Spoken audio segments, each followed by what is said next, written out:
Welcome back to the History of Rock. His name is Brandon. He is the DJ. His name is Shim. He is the rock star. We just wrapped up the previous episode, although right before we were recording this, Shim and I were talking about Limp Bizkit performing in 2022 and 2021. And we're going to do this whole episode as we wrap up Lollapalooza NPR style. How does that sound? Does NPR even mean? If I say NPR, does that mean anything to you? Nope. Okay. Don't know what that Being means. Australian, I figured it's so here in the States, it's National Public Radio. Yeah. So it's just I hear My Chemical Romance. That's what I hear. Oh no, not even close. So, no, Mike. NPR is like liberal news, essentially, is what it is. Right. So, anyway, so we're talking about Lollapalooza, and no, honest to God, we were just talking like Limp Bizkit and watching some footage of Limp Bizkit. Yeah, I'm telling you, man, dude, Shim does just a fantastic. Get the fuck up! Yeah. To get your groove on. Groove on. All right, so we're going to talk in Lollapalooza here. We got to jump back into this thing because we still got a lot of things to cover. We left off in 1994. We're getting to 1995, and we're actually going to start because the other thing that we're going to do is we're going to wrap up this episode talking about that Simpsons episode, Homerpalooza. But before we do that, make sure if you guys are here on YouTube, you can either be on Shim's channel or my channel. It doesn't matter. Just make sure you're clicking like down below, please. Please, please, please. We would very much appreciate that because that helps us with the algorithm, and then more people will get the podcast kind of tossed in their face there on YouTube. If you're here on Spotify, Apple, or Google, thank you for tuning in. We lost Shim. Where did he go? What's happening here? I'm here. Oh, he's just walking. Your computer's making noises there, homie. Yeah, I know. I just realized I got to do a couple things. I got to close the door properly. Oh yeah, we started like I was like, "You ready to go?" He's like, "No, but we might as well." So it might be a little rough here in the beginning because it's all good. It's fine. It's done. It would have gone on without incident if it wasn't for that fucking ping and if you had just kept rolling. Yeah. That's nice. That's nice. So yeah, so please make sure that you guys are liking, subscribing. You can Shim's YouTube channel is at Shim Moore. You can find at Shimon Moore, I believe, is what it is on YouTube. And then you can find me at The Real Brandalorian over on YouTube as well. And yeah, so make sure you guys are clicking like down below. If you're here on Spotify, Apple, or Google, go to our YouTube channels and like it, please. And then if you're just doing stuff and you don't even need to be in front of your computer, just let the episode run in the background. Give us the view. It'd be great. It'd be great. Oh, also, really quick. Before, so you're going to pick it up where by 1995, Farrell had started because that's where we're picking it up. But I do got to remind you, we got the Brandalorian stickers, we have the History of Rock stickers, and then we also have the, oops, that's the same sticker that I just grabbed, the cross-eyed bear, the cross-eyed bear. And those are available at vivalamocha.com. On T-shirts as well.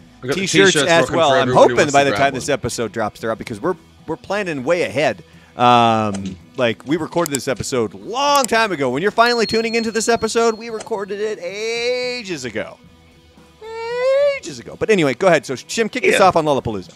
By 1995, Farrell had started to focus his attentions on a Lollapalooza after party, the Enid Festival, which was a touring electronic music festival. It was short-lived, though, as it was poorly structured, and with a combination of high production costs and lack of fan base, it called it quits in 1996. Oh, yeah, only stick to your lane. Stuck around for a couple of years there. And then in 1996, Lollapalooza had Metallica as their headliner. And this, so as we had mentioned previously with the first year, that was kind of like obviously the quintessential Lollapalooza because it was before alternative was mainstream and they weren't selling millions of records and all the stuff that we'd already talked about. But 96, this seems to be the year that was kind of like the tipping point in regards to Lollapalooza because they ended up reaching out to Metallica. They were the headliner for that year, and this caused a massive issue with a lot of people, including the fans, who saw this as a break from the original plans of the non-mainstream artists, man. Unfortunately, when you have a festival like this, you have to have some mainstream artists because you have to be able to fund it. You have to be able to draw the same amount of people. So the crowds attracted by Metallica... Now, this is so goddamn funny. Because the crowds attracted by Metallica were described as being singularly focused on the headliner without respect for the other performing artists. No way. Metallica fans... Get out of town! And for anyone that tuned into the Rockstar 101 episode where we were talking about my experience with Metallica, getting to go backstage with Jim Breuer and he hooked everything up, that was a reason that Jim Breuer was the opener for Metallica because it was to the point where no matter who they threw out there, I mean, there were times like Volbeat or just, some pretty, like, really good rock bands. Yeah. The Metallica fans don't give a shit. They want Metallica, and that's all they fucking want. But isn't that a great place to be? Like, imagine, it's really funny if you're like, look, hey guys, we're Metallica. Thank you so much for the love. We're going to put on 2 other bands that basically sound like diet versions of us because they've been listening to. Nah, just cut it. Just cut them. Stop wasting our fucking time. No, we didn't pay for diet. We paid for classic. Classic Coke, classic Metallica. Go to Sandman. You need no. Yeah. Ooh. Yeah. You need to really lean into the Australian accent when you do that. Like, you really got to be like, fuck it, mate. Yeah, fuck yeah. We don't want some band that's reasonably good. We want Metallica.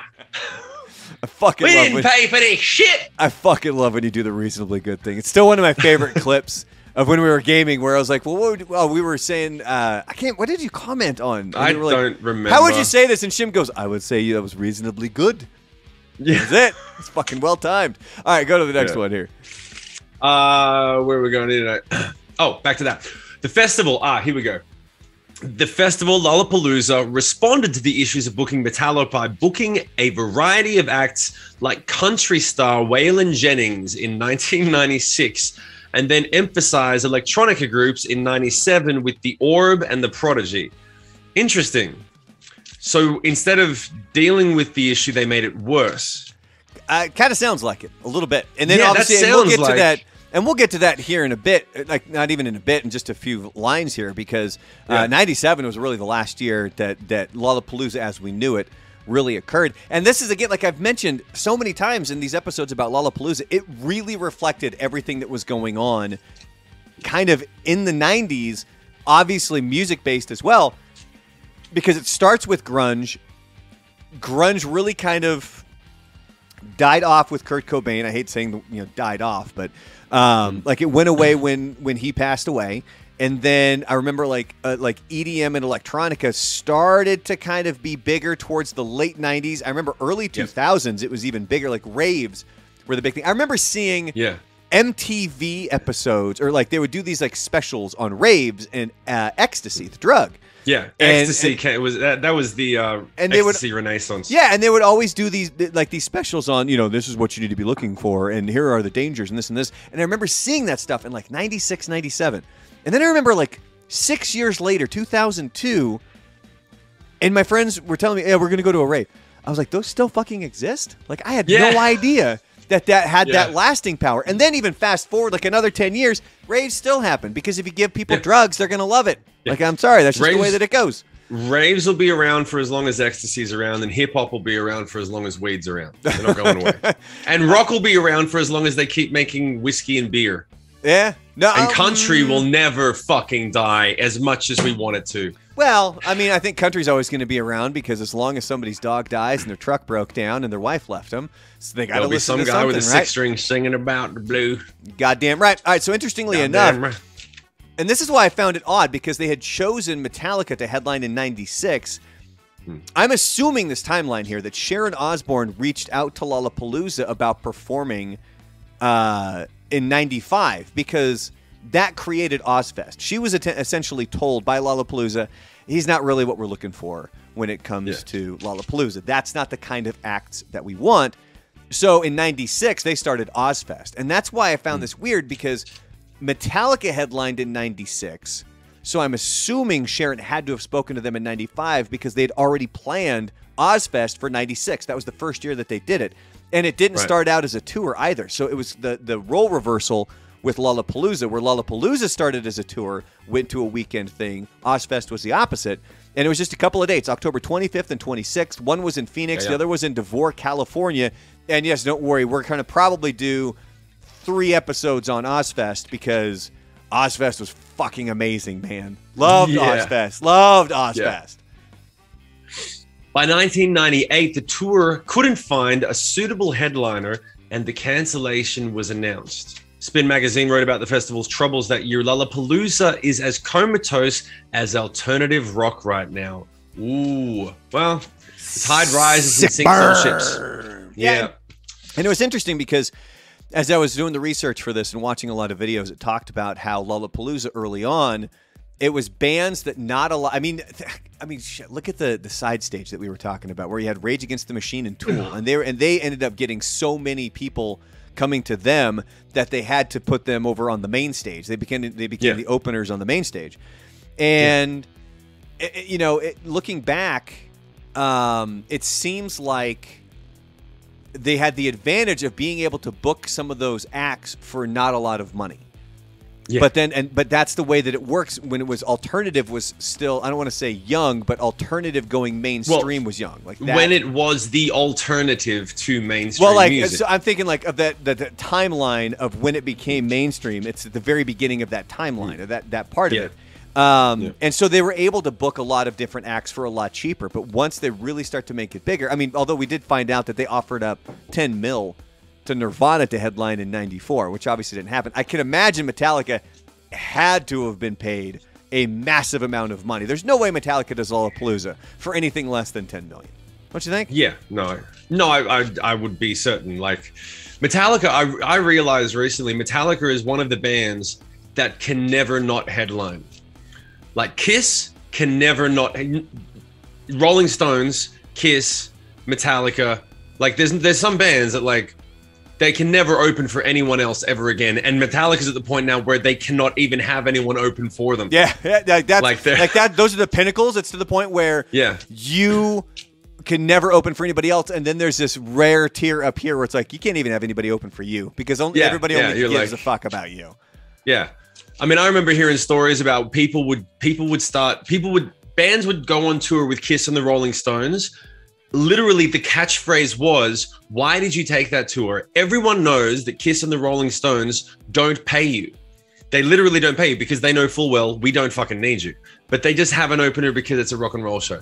So you're going out for no money, and they tell you can have half an hour and you're only allowed to use this tiny part of the stage. They say the rest is for Mick Jagger or the rest is for Kiss. So they've got this so you look like an ant on this stage and you're a joke. Even if you're a great band, you're a joke. And everyone says the same thing. Well, you got to get the laminate, right? Got to be able to say you open for the Rolling Stones. I'm like, you do it all for a piece. I'll make you one. I'll print you one.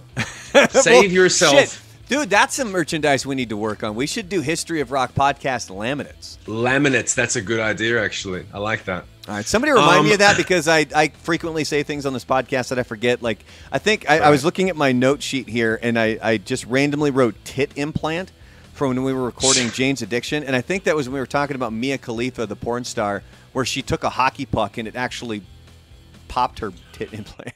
Jesus, okay. I think again, I never looked it up because I never looked back at my note sheet. So after a 6-year hiatus, so again, like Shim just said, 98, they canceled the tour.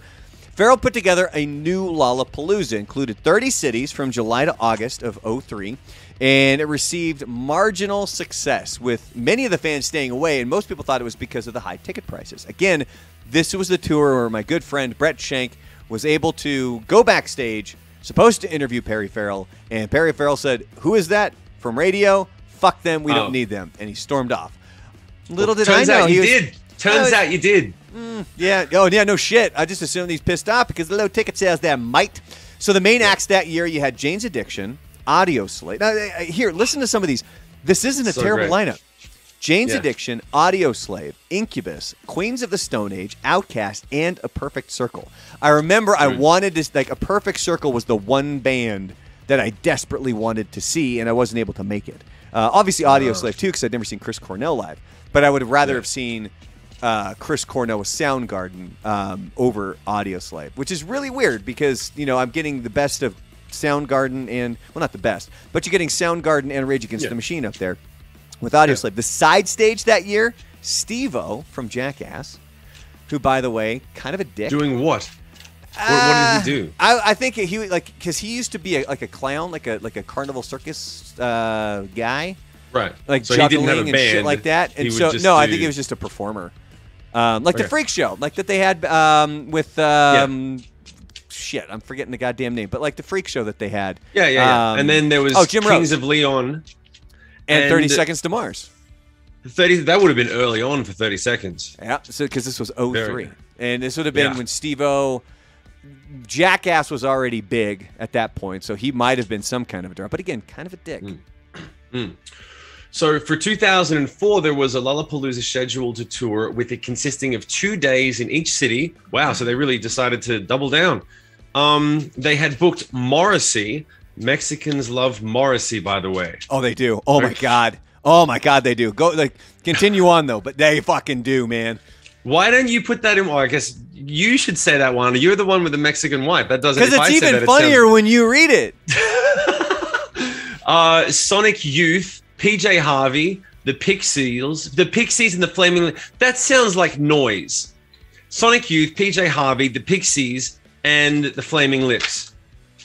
That just sounds like noise. Like 3 hours of fucking noise. Anyway, you don't like it never happened though, thank God, as it was canceled due to weak ticket sales. Yeah, no one wants to pay that much to see Morrissey and a bunch of fucking noise. I'm telling you, man, Cholos fucking love Morrissey. I think they referenced it in Ant-Man, I believe. I might get that wrong. So let me know in the comments below, especially if you're here on YouTube. If you're over on Spotify, Apple, or Google, come over to YouTube.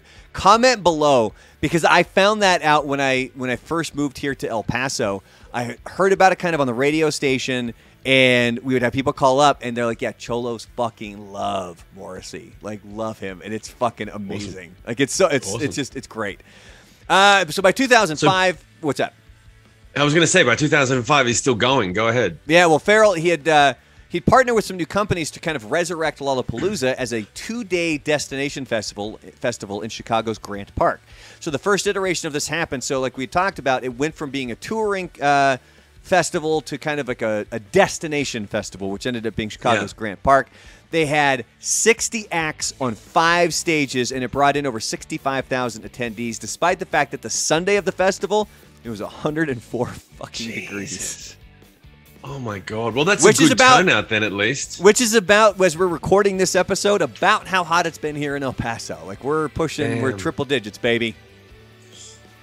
Bloody hell. Since then, they have not only had the festival in Chicago, but also international versions from Brazil to Germany. I did not know that. The COVID-19 pandemic ended up canceling the 2020 shows. They ended up doing a live-streamed version of the show. So, Lollapalooza's gone international. Yeah, they had, I want to say, the first years that it really went international, it might have been 2011 where they did one in Chile. And then 2020, when it got canceled, it was supposed to have Stockholm, Paris, Berlin, Brazil, and Argentina. All of those got canceled in 2020. Here in 2022, you have the one that takes place in Chicago, plus they have Argentina, Chile, and Brazil as well. That's a bad run. So they kept trying to resurrect it for 20 years, and they had one good show, basically. Well, no, it's been going on since 2005. Oh, yeah, there wasn't a break there. Okay, yeah, cool. No. From 2005, it's going on every year now. Yeah, it's been consistently going as kind of the weekend destination thing, and they get some major acts. Yeah, of course. So it's continued to go on this year. Speaking of 2022, it's going on July 28th through 28th through 31st. So Thursday going to be headlined by Metallica. No way. Going back to '96. I swear to God, I was looking at who is performing. I don't fucking know any of these acts, dude. I couldn't tell you what genre they are. Nothing. Friday, it's Dua Lipa and Machine Gun Kelly. Yep. Saturday is J. Cole. I assumed that was like. I thought that was Pants. Isn't that J. Cole Pants, or is that a? I don't know that one. Obviously, Cologne? Green Day, but Doja Cat as well. That's good. Yeah. So and then Sunday this year, it's Green Day, Doja Cat, and Jane's Addiction are your headliners. They're bringing in the kids, mate. They're bringing in the kids. Got to stay the young and the youthful. The young and the youthful. See that? No, look. Really quick sidebar here. So that's something that we're kind of struggling with right now in regards to Original Gamer Life of what games do we play, because we obviously want to target a younger demo while also keeping the people who are like old farts like me. I mean, look at the white in my beard there, for the love of God. Mm-hmm. That's not all age, by the way. Some of that has to do with being married. I'm just throwing that out there. At least that's what I told my wife. But that, like, and that's like when I'm looking at these at these acts, I was like, I don't have a fucking. There's probably some phenomenal acts in there. I would guarantee some of that stuff I would like. I've just never fucking heard of them. Doesn't your kid listen to any of this stuff? She listens to a lot of the stuff that we do. And I'm so grateful for that. But my kid, actually, a lot of the stuff that she listens to, it's all musicals. That's awesome. We went and saw the show Waitress a few weeks ago, and Hamilton, stuff like that. Which, by the way, Waitress, not acceptable for kids. Found that out before you bring your kid in. Well, no, so I guess with like Jersey Boys, at least it says when you purchase your tickets, not recommended for kids under 14 years old. I get my wife said it didn't do this for Waitress. So there's a scene where there's one main waitress that it follows, and then her two friends. And the way that they set the scene up is that on stage they have all three of them like in their own homes. Or in their own area. Like, they're not together. They're in separate locations, but they're all on stage together, and they're simulating sex with their significant other. Like, bouncing in their lap and stuff. And, my kid was mortified. So my wife's, like, covering up her eyes and stuff. Oh, jeez. Yeah. Don't take your kids to see it. It's a great show. If you're an adult, I fucking loved it. I thought it was a great show. Take him to see the Rocky Horror Picture Show. Oh, God. Yeah, there you go. No, but the truth is, Dua Lipa. I always say Dua Lipa. Dua Lipa's good. Machine Gun Kelly and Dua Lipa. People hate on Machine Gun Kelly for whatever, but he's bringing back pop punk with songs. Yeah. And Youngblood is doing great songs, dude. If you haven't listened to Youngblood, like finally someone bringing back songs with some fucking rock and guitars and stuff. It's awesome. So there's finally some good stuff coming up. It's just that it's outside the active rock system. It's sort of like indie. It's weird. It's the way that things have forked into different parts of the music industry, and like, Youngblood's not necessarily on the radio all the time, but he's massive on social media, and he's got fucking hundreds of millions of streams on Spotify and YouTube, and he's great. Like, he's like a Bowie. Yeah, and this is kind of the transition, I think, that we've been seeing with social media and with the internet, where we've kind of been able to see the genres of rock and roll as we saw, like, the rise and fall of grunge that we've been talking about on the podcast. We're eventually going to get to the rise and fall of nu metal because, really you go back to Korn, I think 94 would be kind of the beginning of nu metal, and that carried through until the early 2000s. And then after that, there was a lot of bands, and this is coming from a guy who worked in active rock radio, because in the 05 to 2015, it was a lot of the bands that got lumped in with nu metal but weren't quite nu metal, like Godsmack. Disturbed, bands like that continued on. They were the one. I look at this from a different point of view, I think, than a lot of other people, unless you were in active rock radio, because the way that I would look at it is, what are the bands that are supporting our station, essentially? Who is still creating new music that we know are going to be hits? There was always those kind of one-offs that you would hear, but then you'd probably never hear from them again.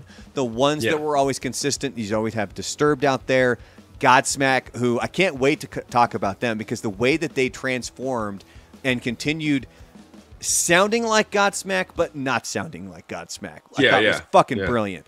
And then you look at a band like Papa Roach. It's just a hit fucking machine, man. Like, they just keep cranking that stuff out.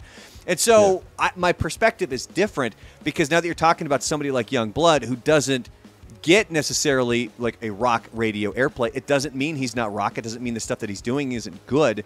It's just, I think that you're starting to see that generational gap of older fans aren't going to know what the fuck you're talking about, where the younger fans are going to know everything that you're talking about. And I'll let myself in with the older ones. Like, when I'm looking at this lineup for Lollapalooza 2022, I'm like, I don't fucking know these guys.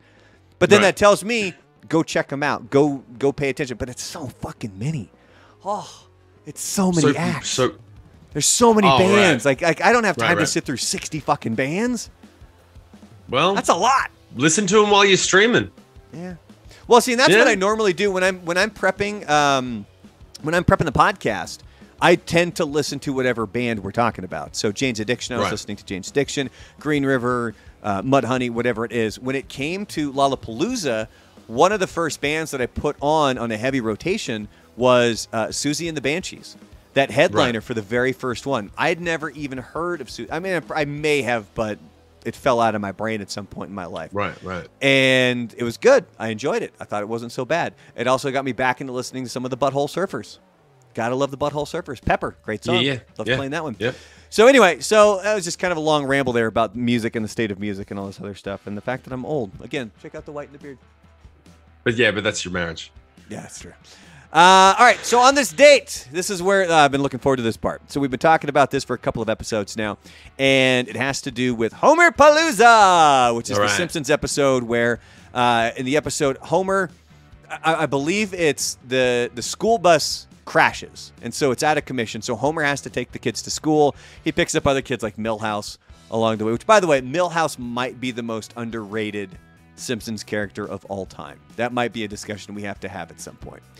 And this is when Homer, I didn't even space. This is when Homer realizes that classic rock is no longer cool. As I'm talking about being on the older side of the spectrum here. Right. So to impress his kids, he ends up getting tickets to Lollapalooza. He buys a Rastafarian hat. He's quickly mocked by the Gen Xers out there, where like he thinks he's cool, and they're like, "Hey, narc! Hey, narc!" He kicks a cannon in frustration and ends up shooting one of Peter Frampton's inflatable pigs into his stomach.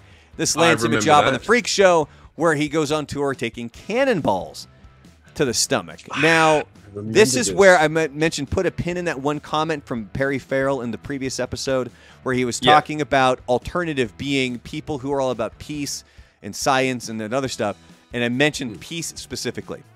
Yeah. So for the research for this episode, Brent Forrester was the writer. He went to an actual Lollapalooza hoping that it would be fun. It was not for him. He said a lot of the things that happened in the episode were from his bad experience at the festival, including having a stranger walk up to him and say, "How's it going, narc?" Fucking awesome. Hence the kids when Homer buys a Rastafarian hat. Now, question for you. When I say narc to an Australian, what does it mean? Yeah. Doesn't mean anything. I had to learn once I was in America what the fuck that means. Narc doesn't mean anything. We basically would watch the episode and just go, "Oh, it's someone who's not cool." Okay. I guess because they called him a narc and he's the cool guy saying it. So no. So since you've been to the United States, what does narc mean to you? It's a narcotics officer, right?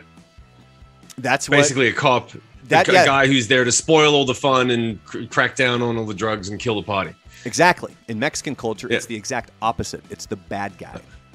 It's the narcos. The narc. Oh, yeah. Okay. Copy that. I learned this from my wife. She was telling me some story about how, she had been out with some friends and they ended up over at this person's house. And it was like a really nice house, but it was kind of not in the middle of nowhere, but there wasn't a lot of neighbors around. Like, it's the outskirts of El Paso, Texas. So it's a big, a big plot of land. And she was, the way she recounted the story to me was that she was concerned that he was a narc and there was going to be some illegal shit going down.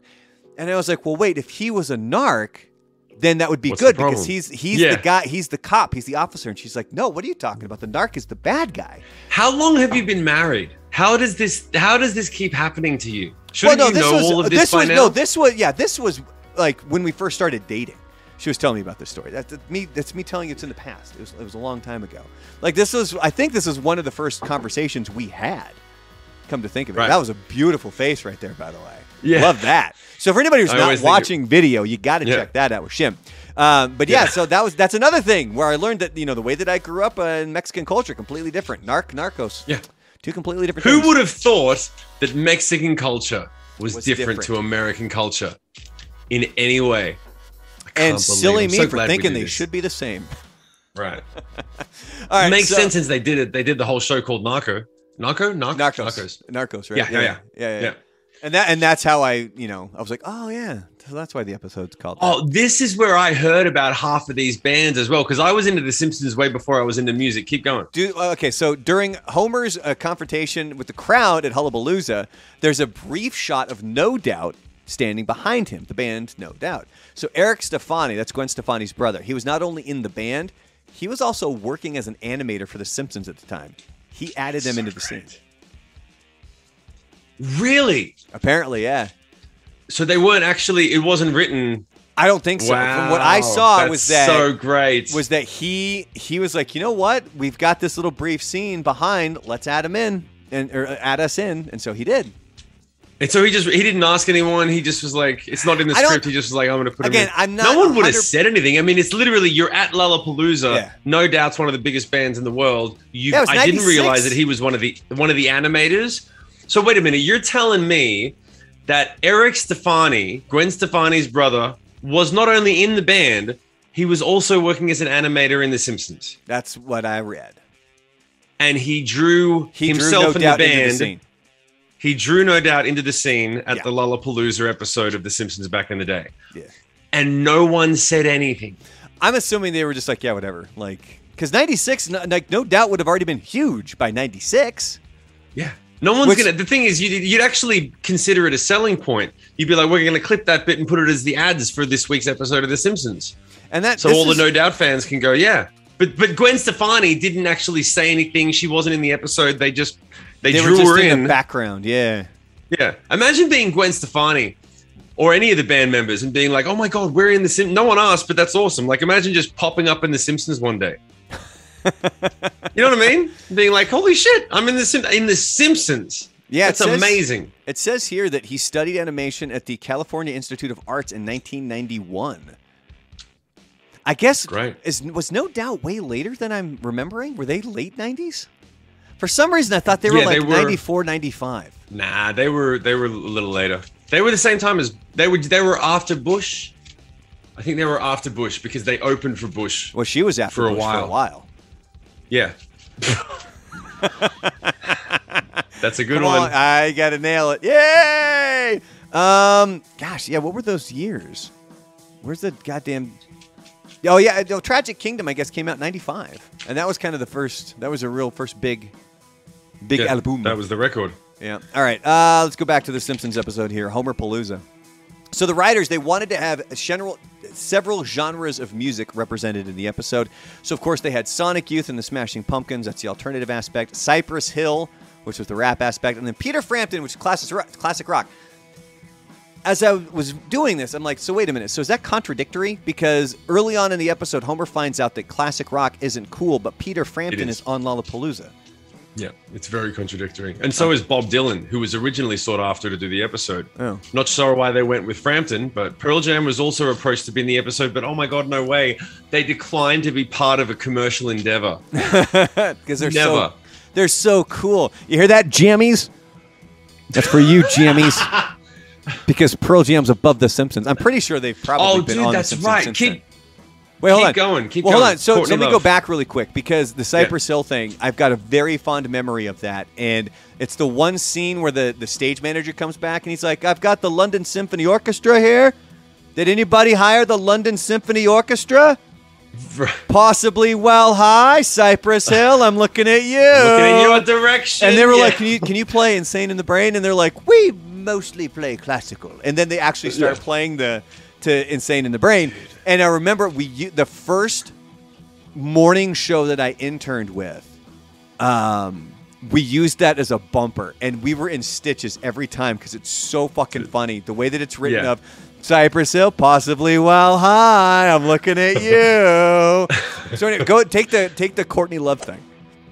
Courtney Love and Hole were also wanted for the episode, but they declined. In the DVD commentary, an unnamed group said that if Courtney Love was in the episode, they would not be. What? Say that you wrote that. Say that you go and read that. So basically, there's an unnamed band, one of the bands that was in it, and they said if Courtney Love's in the episode, we're not going to be in it. Oh, I wonder who that could have been. Smashing Pumpkins? No, couldn't have been. An Entertainment Weekly article later named Sonic Youth as that group. Really? Sonic Youth? Okay. Well, that's according to because they were in it. That's right. Article. They were in. I remember that now, dude. All of this stuff is coming back to me now. Because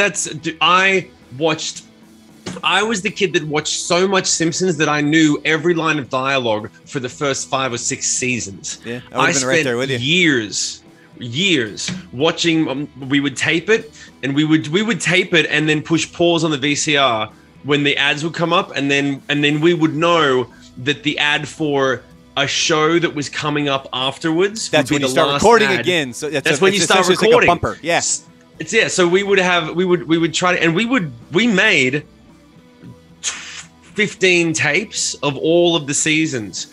And all I did was just come home from school, not do any fucking homework, and watch The Simpsons and eat food for at least 2 or 3 years when I was in school. Yeah, and I knew every line. We had the luxury of syndication here. So by that time, it was you came home from school, and generally the shows that were on right after school, they were obviously targeted towards your age demographic, and that was The Simpsons. And it was usually at least 1 hour. Sometimes it was 2 hours. And you just sit and rewatch. It was the same. I would do that. The shows that I watched super heavily in syndication was always The Simpsons and Seinfeld. Like, those were the two big ones. Yeah. So that was the 90s. But Simpsons and Seinfeld were the 90s. Yeah, along with Lollapalooza. Music. Yeah. So the original airing of the episode, it finished 57th for that week, May 13th through the 19th of 1996, in all of the United States broadcasts. 57th. Right. It was viewed in approximately 7.5 million households. However, since then, it is considered one of the best Simpsons episodes ever. Like, there was a whole list of different publications and like YouTube videos and shit like that rank Simpsons episodes, and this one was consistently in top 15, top 10. I don't think I ever saw it as a top 1, but it was like a top 5, top 10 episode of all time. It's one of the ones that always sticks in my head. Just out of curiosity, what was one of the episodes that got to number 1 for The Simpsons greatest episode? Like, how? I'm assuming it's from somewhere between season 2 and season 5. It would have to be. You know what? Quite frankly, I'm not really sure, because when I saw that this one was on there, I didn't keep scrolling. Because I would bet that The Great Escape is one of them. Do you remember the episode that was based off The Great Escape? Was that the one where It's one where Maggie breaks out of the daycare, right? Yep. They put Maggie into the daycare center, and they took so many pieces of classic movies, and like from Hitchcock and Spielberg, and they took so many. It's nothing but Easter eggs of classic movies over and over again. So well done, to the point where they literally gave Alfred Hitchcock a cameo. And I was like, this is, I didn't realize it at the time, but it was a piece of, they were so good. They were so good back in the day. Well, so I found Variety here, and theirs doesn't have, it doesn't even, in their top 25, it doesn't even have. Well, what's number 1? What do they consider? Homer at the Bat. Oh, okay. Yeah. And again, it's one of the very early episodes. It's when they bring in all the Major League Baseball players. And Yep. I'm not seeing that on their list at all. We have another one here from Time Magazine, and this is their top 10. What was number 1? Number 1. What was number 1 on Time Magazine's best Simpsons episode? Who can say? Marge versus the Monorail. That's a good one. Yeah. Yep. Those ones are good. Is there a chance the track could bend? Not on your life, my Hindu friend. Monorail. Which isn't like. Which is interesting. My favorite thing. Mono means one, and rail means rail, and that sums up our 6-week course. Did everything. My one was always the one that I always quoted to people in school was, and we're back with more of people who look like things. Oh God! Always, I would do whenever I would be like, and we're back. Like if we were in a conversation and someone goes on a rabbit hole and they go, oh, anyway, so the bus timetable, and you go, and we're back with more of people who look like things. And they go, what the fuck? And there'd be one random guy every once in a while that was like, Simpsons, deep cut, episode 43. Yeah, he would actually get it. There's a Game Rant list here. Their number 1 is Homer's Enemy. That's one with Frank Grimes, Grimy. Oh, Grimy. What about Moe's Tavern? Flaming Moe. Flaming Moe. That episode was fantastic. And we have just fallen down the rabbit hole of just listing off Simpsons episodes. This is that's history of rock. We've got to have pop culture bits. We've got to do a deep dive on The Simpsons and on Seinfeld at some point. Yeah. Because it really is about history. We did deep dive on Rockstar 101. Go check out Rockstar 101. That's the old podcast we used to do. And I stumbled into this on the same Game Rant list. The 22 short films about Springfield. Remember, that's the one that goes from scene to scene, and it's all. And you want to talk about movie references? That's the one where Milhouse ends up at the one dude's shop that's missing the arm, and it's all parodying Pulp Fiction. Yeah. I remember that now. That was when Pulp Fiction was the biggest thing in the world, and they were so okay. We're gonna keep going, but they were so good. We'll do a whole episode. Marge versus the Monorail comes up. Entertainment Weekly has that as their number 1. Cape Fear has it as number 2. I think this is the same one. I think this is the same one that mentioned I had seen before, where Entertainment Weekly had Homerpalooza listed as one of their top episodes. Mr. Plow, that's another big one. Mr. Plow. That's my name. That name again is Mr. Plow. Mr. Plow. Sorry. My favorite one was baby on board something. Baby board. Hey, this thing writes itself. How I adore. Yeah, I'm not seeing it on any of these lists. It should be. We should probably wrap it up now. So yeah, we've become buddy. Hey, all right. My son just walked in, which is my cue to wrap it up. All right then, Mike. Is he going to say hi in the podcast? No, I'm going to give him a cuddle. Give me. So for anybody who's listening on Apple or Google, Shim has now left the screen so he can hug his child. Okay, what's up? He's trying to portray himself as a good father. Okay, come here. All right, go ahead and tell him. Go ahead and tell him. Mommy printed out what? What happened? Mommy printed out 3 Sonics. Yep, 3 Sonics. And then 1 Shadow. And you're gonna color them in now. So you want to say hi to my friend Brandon? Hey Max, what's up, buddy? Oh, he can't hear me. I'll be outside soon, okay? Can you close the door for me on your way out? Thank you. Good work, man. I was waiting for you to be like, shut the fucking door. Shut the fucking door on your way out, god damn it. All right, yeah, we do have to wrap up. Yeah. And also, I've been busting a pee. You can see me doing the pee dance. Oh, when I start to sway a little bit more quickly. Does this mean we're not going to get an encore? We got to get an encore. No, we will. I'll just go pee and come back. So I'll talk. That being said, thank you very much. Thank you very much. Go ahead and hit like and subscribe on the notification bell. His name is Brandon. He's the DJ. His name is Shim. He's the rock star. Class dismissed. Oh, his headphones are off. He's going to go pee. See you in a minute in the encore.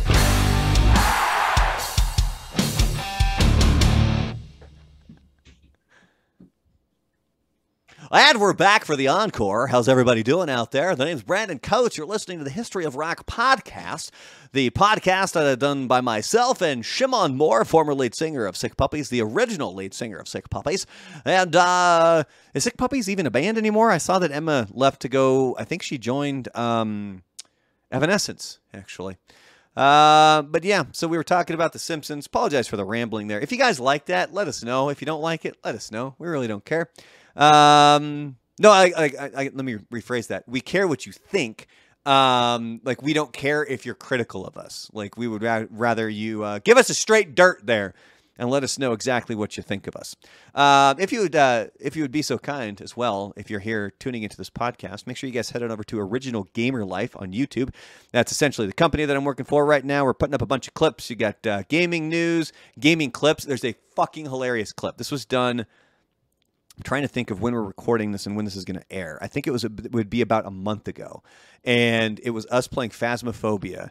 And Shim doesn't quite know all the buttons yet. And I shut a gate on him knowing he can't open the door. And so he's essentially trapped inside with the ghost. He didn't take too kindly to it. So you guys can go check out that video. Shim does play. Again, this is a month in advance. So I'm not sure if the schedule is going to be the same where he and I are playing games on Thursday nights. Although it's technically, I guess, Friday morning for him. And this is what makes scheduling this stuff so goddamn difficult because the time change is just brutal. I mean, it's I'm recording this. It's 8:15 at night, and it is.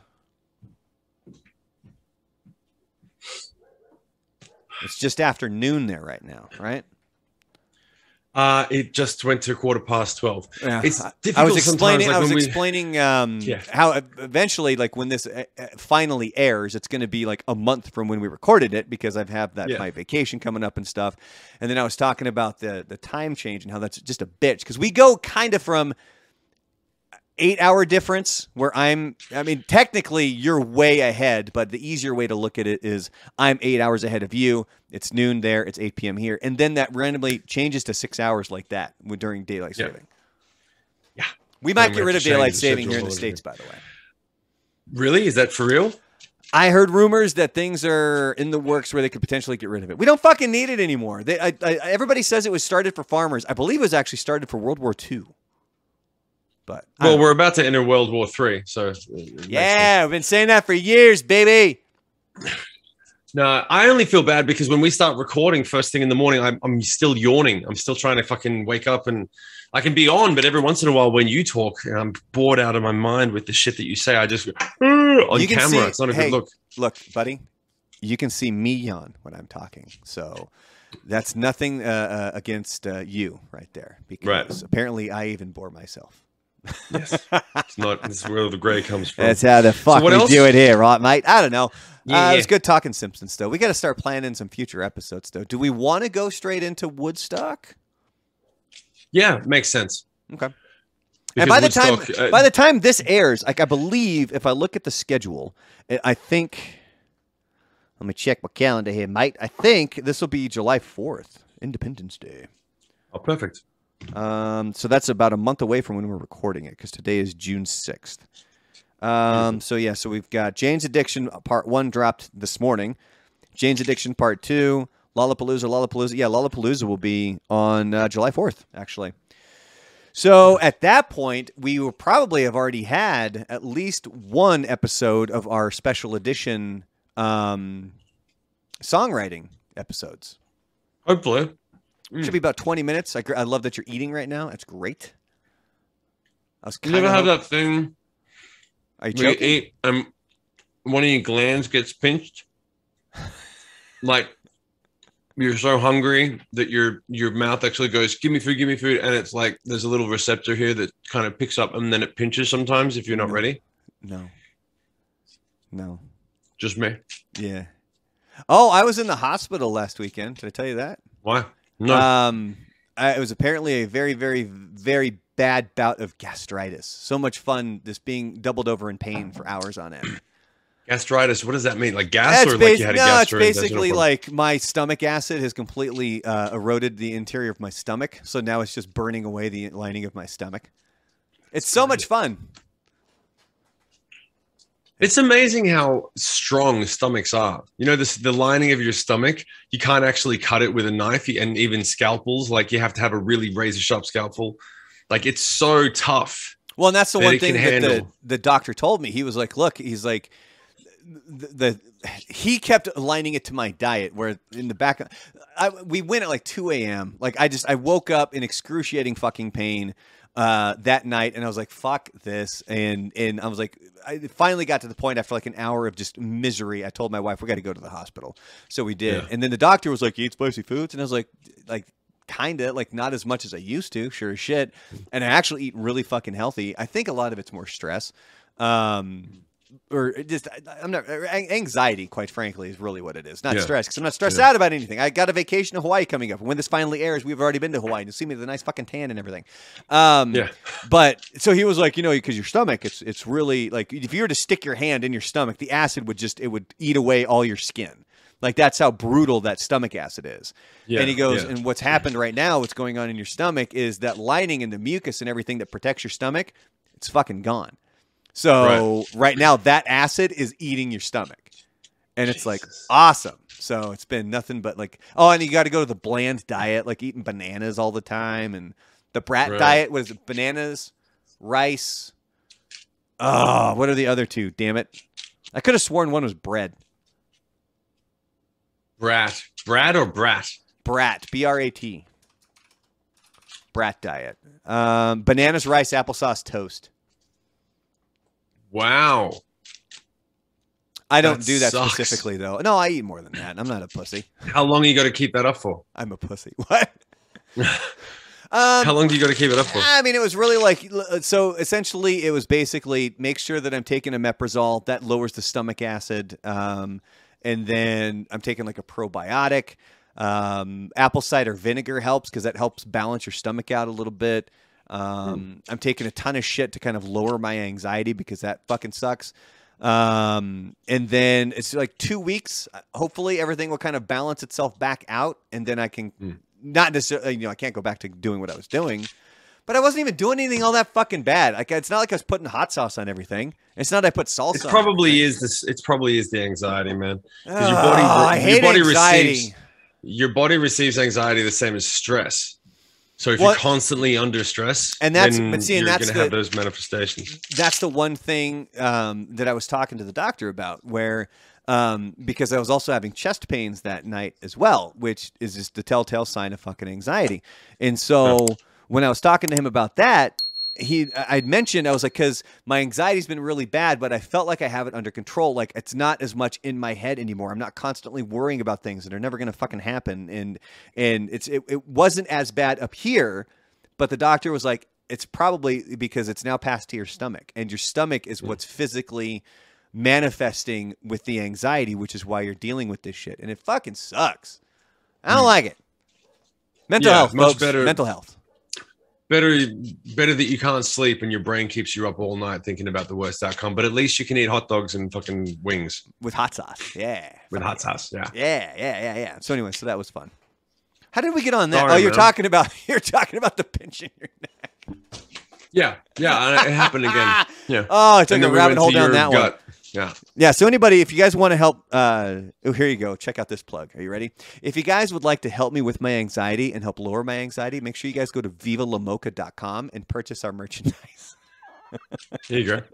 We have stickers. All money goes towards all the money goes towards anxiety Brandon's medication for Brandon. Yeah. No, it doesn't. It's actually just going to go towards more stuff, because the things that Shim and I have talked about. So I have this big thick stack of stickers right here. I'm hoping that these are gone in a month. I'm going to hand them off to some friends and stuff when we go to Hawaii, because I'm going to meet my mom and my sister there. And then I'll hopefully have the T-shirts and stuff that we can ship off to them back to Portland, because then we have some other T-shirts in mind. I had some other notes. I'm not going to go flip through my notebook now, but there were some other notes. Like one was like, "Where's your flannel?" or something like that, when we were talking about the early stages of grunge and how that was a total marketing thing, was the flannel thing. Shit. What were the other ones? We wanted to do a shave and a haircut with Judge Doom. You talking about a T-shirt? Yeah, we're also gonna do a song. Yeah. I still think that one needs to be to Jeremy. That's a good idea. Shave and a haircut today. Or no, it'd be 2 bits, not today. I thought it was shave and a haircut or 2. No, it's a shave and a haircut, 2 bits. 2 bits. Okay. But then you have to then at the end we have to say, "Go fuck your mother, asshole." Yeah. Chinga tu madre. What was it? Chinga tu madre. Oh. Cabron. There's people right now that speak Spanish. They're like, "Dude, you're cursing at all of us." Like I told you, when I played that for my wife at that one party, she was like, mute it. Mute, like when you get to you're saying "Chinga tu madre, cabron," she's like, mute that, because we don't need that playing at a party, like out loud for people. Right. So, because to me, I love that. Because you know that, like, if you say that on the radio, like, there was nothing wrong with that. If I were to say, "Go fuck your mom, asshole," that's a problem. But if it's in Spanish, perfectly fucking fine. Yeah. So this is a really long encore. Yeah. Damn, dude, this episode's gonna be almost an hour. Damn, dude. Yeah. That's Lollapalooza for you. Holy shit. Yeah. That's all right. All right, I should probably. You can't win them all, guys. You can't win them all. Not every encore is going to be as good as the last. It's just not going to happen. It was the first one with Lollapalooza. It really picked up. I enjoyed it. It really picked up. Yeah. So we should probably wrap this, though, buddy. All right, so say goodbye to the encore. We should probably cut it a little bit before when we're wrapping it up. We should just be like, just go back to where it starts to get boring and then cut it. No, we leave the whole thing in. No, that's what she said. See? No. All right. Say goodbye. But this is what we actually. This is half like what we talk about. Like if you and I are off camera, like when we're doing Rockstar 101, when we're doing the podcast, we're up. When we talk normally, it's very chill, and this is about halfway. Yeah. But I don't think it's halfway. I think it's even down even more, because it's later here and I'm getting tired. Like I can feel it. Like, you know how in the beginning you were like, I'm yawning. It's not because you were necessarily like, it's because you woke up. It's still early in the morning there. Where for me, it's like no one cares that it's like 8 o'clock in the morning for me, and like just do the podcast. Shut up. I used to do a show at 5 a.m. Don't tell me about 8 o'clock in the morning. Yeah. Aren't you happier? You must be so much happier now in your life. Yeah. Oh man. That's why I'm surprised that you have anxiety. Like, what the fuck do you have to be anxious about now? It's okay. So your life is awesome. Well, see, that's the thing is that it's not necessarily like when I have been hospitalized for it and stuff. It's not an anxiety attack. It's a panic attack because I'm not anxious about anything. It's just the way my brain is wired. And unfortunately, it's just there's not anything in particular that's causing it. It's not like, oh my God, what about this? Oh my God, what about that? It's just it's the way that my brain and body are wired together. And it's something that I've fucking dealt with my entire adult life. It's why I try to meditate as much as I do, because it's the one thing that I found that can really balance it without being addicted, or not addicted, but even just on medication. When do you smoke weed? I've heard weed can help with that. It can cause more anxiety. Yeah, I guess you're right. Yeah. Like I've tried, like, so here in Texas, we have Delta 8. Which is essentially like CBD is legal here, but marijuana with THC is not. So you can get a CBD product that does help with anxiety, just straight up CBD. But there's Delta 8, which is a modified strain that has the effects of THC. And I bought that, and sometimes it works, but there's other times where I'm like, oh my God. Like, what I can't imagine greening out when you're already suffering from anxiety. That would be the worst. I can't smoke weed because I just get so anxious and paranoid. I'm not an anxious guy most of the time. If something's wrong, or if there is something like in the future that's like, damn, if that happens, it really is going to be a problem, then I'll start to get anxious. But most of the time now, especially since I stopped, once I used to get anxious a lot with the band. Now, not so much. But I've restructured my life. If I smoke weed, everything's a problem. Everything's a problem. Yeah, see, I don't like that's nothing I think I really need to be adding to my issues right now, because the other thing too is a lot of it loops back to depression. That's another fucking issue that I've had, but you got to deal with it. It's all fucking tied together. Like those days where like I'm not getting the fuck up, I'm not going to do anything. You just it's depression, or you don't find joy in the things that you used to find fucking joy in and shit like that. Yeah, and so it's just it's a vicious fucking spiral, mate. I don't know how the fuck you deal with it there, but that's the way that I always described it. I think I described this in one of my podcasts one time, is that the way that I described depression is that you see a giant boulder sitting in front of you. And as you see it, you're thinking to yourself, there's no fucking way I can push this thing. Like, I need to move this giant fucking boulder out of the way so I can get my day going, and it's too goddamn big. There's not a chance in hell that I can do it. When in reality, if you were to take a step out and look at that from the side, that boulder's actually on a ledge, and all you got to do is nudge it, and then that boulder's out of the way. That's the way that I look at depression, is that if you, and now that's for me personally, I'm not a doctor, I can't say what it's like for anybody else, but if you're able to at least get that nudge, that, pun intended, gets the ball rolling so that you can start to, sort of move out of it. Now, granted, there's people out there suffering with way worse shit than me, so don't take my advice. All right, we got deep on this encore. Yeah, it happens. All right, let's wrap it up. All right. Yeah, we're 1 hour exactly now. So this will be a special edition. Oh, and hey, for anybody tuning in, happy Independence Day here in the United States. Recording stopped. Shim didn't want to hear it. That's why we stopped it right in the middle. I was just like, we've passed the point of no return. I was fucking done with it, damn mate. Yeah. Recording stopped. Oh, my wife's working. It doesn't do that on my other Zoom meetings. It only does that for you. It just wants to let you know when I'm paying attention and when I've stopped caring. Yeah, it's kind of like, you know what? Shut the fuck up. Yeah. Recording stopped. All right, man. Yeah. All right, so I'll be in touch later this week, maybe just to chime in if we can. If not the end of the world. Although we could probably talk next week while I'm in Hawaii, because I'll be closer to your time zone. Yeah, but you'll also be on holiday, so maybe you should just enjoy the time with your wife and kid. Well, we can chat for 20 fucking minutes. Yeah, sure. Yeah, I'm down. I'm just saying. Shit, even at that point, I think that it would be like my mom and sister. They'd probably want to say hi to you. I don't think you've ever actually spoken with them, have you? Nope. Never you could sing "White Balloons" for my sister live. That's right. Remember, that was one of the first things. Like the day I met you, I was like, "Hey, White Balloons" was a big fucking song for my family, and Jim played it. Yeah. I was listening to Tripolar yesterday for the first time in about a year and a half. Well, that's a good record. Like, I never listened to my stuff. It's a good fucking record. I'm like, yeah, like the whole record, like Dressed Up as Life was good. Tripolar was really good, and Connect was half good. But I'm like, but Tripolar was good. Listen to it. Like, I understand why. I literally was listening to it going, oh, that's another good song. Oh, I understand why people made a big deal about this for a minute. It's a good record. No, I mean, you look at like, God, that had White Balloons. It had Odd One, Going Down. It had all the main songs. Yeah, look at this. Yeah, it went from War to I Hate You to Riptide to You're Going Down, Odd One, So What I Lied. So What I Lied. You gonna sing it for me?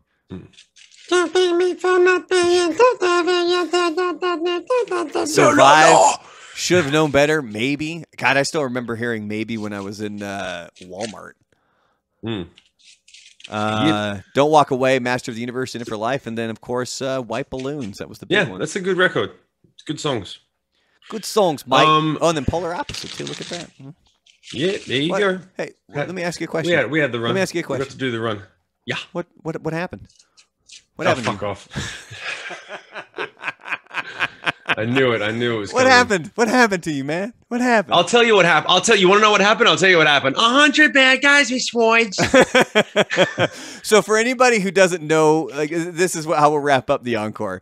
Is that so? Anybody who doesn't know exactly what Shim is talking about right there is that when Shim first started playing video games with us, we played Halo, and you obviously have the energy sword in Halo, and I think it was my buddy Frank was the first one that really did it, where they were like, oh, they've got the sword. And Frank immediately went to Aladdin of 100 bad guys with swords. And then it just it was an earworm. And it just stuck in everybody's head. And it especially got stuck in Shim's head as well. So. Yeah. Love you guys. All right. Say goodbye, everybody. Love you, brother. I'll talk goodbye, everybody.